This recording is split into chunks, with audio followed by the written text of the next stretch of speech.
Hi everyone, Pilar here. I am Cairo born, Dubai raised, and currently Berlin based. And my foreword today is called The Controversial Street Music That Won't Be Silenced. So this article in the BBC Culture by Adham Youssef explores a genre in Egypt called mahraganat and the current major obstacle facing mahraganat producers and performers in Egypt at the moment. So first things first, what is mahraganat? It's a genre which the word mahraganat translates literally to festivals, and it's a modern subgenre that blends R&B, techno, rap. It emerged on the streets of Cairo and was originally championed and quite often produced by tuk-tuk drivers. It's sometimes referred to as electro shabi. And the very first mahraganat tracks can be traced back to the early 2000s, but the genre really started picking up a lot of traction around the time of the Arab Spring in 2011. So because mahraganat emerged from some of Cairo's most impoverished neighborhoods, it has a very DIY and low budget production feel to it, especially in the early days. The artists used pirated softwares, they used low rent equipment. So it gave it a very distinct sound that featured really explosive percussions, like high octane synth lines, and sometimes very heavily auto-tuned vocals. But don't take my word for it. Let's listen to a little bit of it, shall we?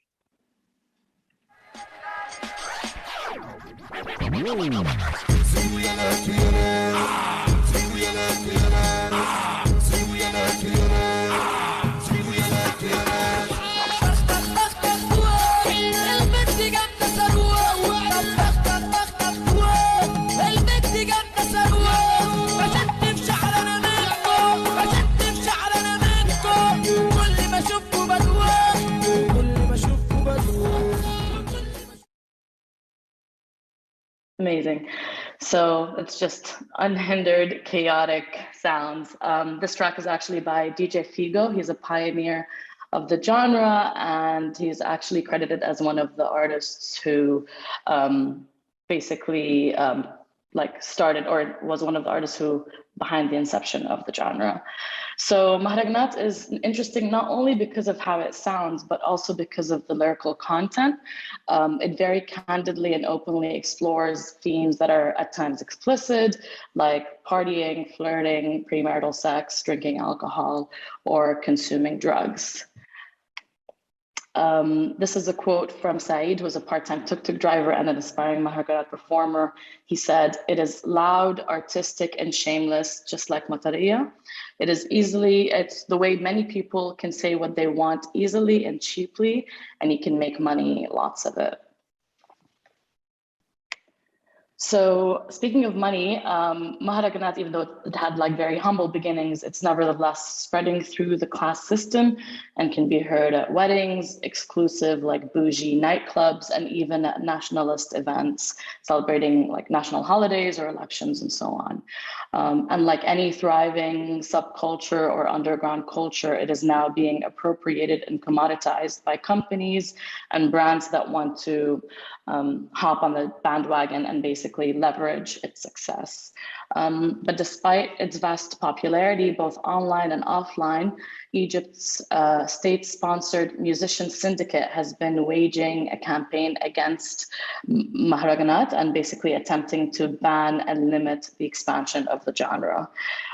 So the Egyptian Musician Syndicate is a union, but also more importantly, it is the official entity in Egypt with which musicians have to be registered to perform commercially.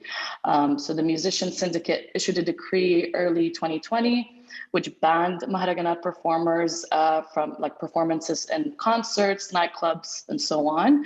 And if you did not comply, you faced legal consequences. To circumvent this, the performers would perform abroad, or they perform at like private birthday parties and private parties. But even this was not enough, because there were many cases where the police would come and break up a party and send the guests home because they were notified that there's a mahraganat performer there. In a televised interview, the singer Hani Shaker, who's also the head of the musician syndicate, said, This kind of music, which relies on sexual references and inappropriate words, is refused. We want a decent, popular music scene. And we, along with the Central Authority for Censorship, will listen to every song if we have to, and we will decide whether the song will pass or not. But the article highlights that it's pretty incongruous that these acts of censorship are happening, considering Egypt's like really rich classical musical heritage, which has consistently explored the very same themes that Maharganat performers are now being vilified for.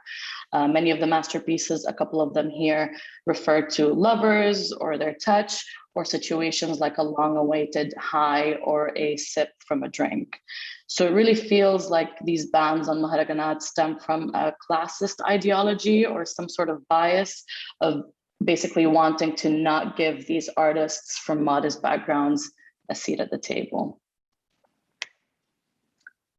In trying to solve this so-called Maharganat crisis, as the musicians syndicate calls it, they announced late last year that they will hold tryouts to test anybody who wants a license to sing Maharganat songs. This move was obviously criticized by many people who said that these like tryouts only institutionalize and control the artists, and that membership of a syndicate or a union is supposed to be voluntary and should not be basically a weapon against these artists to force them into a mold. And yet, in the face of all of this adversity, the music and the performers have found their way to blockbuster films, ads of like huge multinational companies, and even state-influenced political campaigns. So all of this begs the question, like, who gets to determine what art is, right? And what art isn't? And is something not art because it makes us uncomfortable, or because we don't like it, or it challenges our point of view? And finally, what role does censorship play in maintaining a society's like integrity versus stifling the voice of its people? I'll leave you with a quote by Dodo, who is an artist who's waiting for his syndicate papers to be issued at the time that this article was written. He said, they are in power and they can ban us. They can ban concerts and shows, but they cannot ban the music or singing, which I thought was really powerful. If you're interested to know more, there's a great article by Fadi Adel for Groove Magazine, and also a wonderful feature by fellow afikra presenters Noor Azim and Noor Abdel Gawad called The Maharganat Movement, which you can find in the afikra library. And that's it for me. If you want to nerd out about music or stay in touch, these are my contact details. And thank you so much for listening.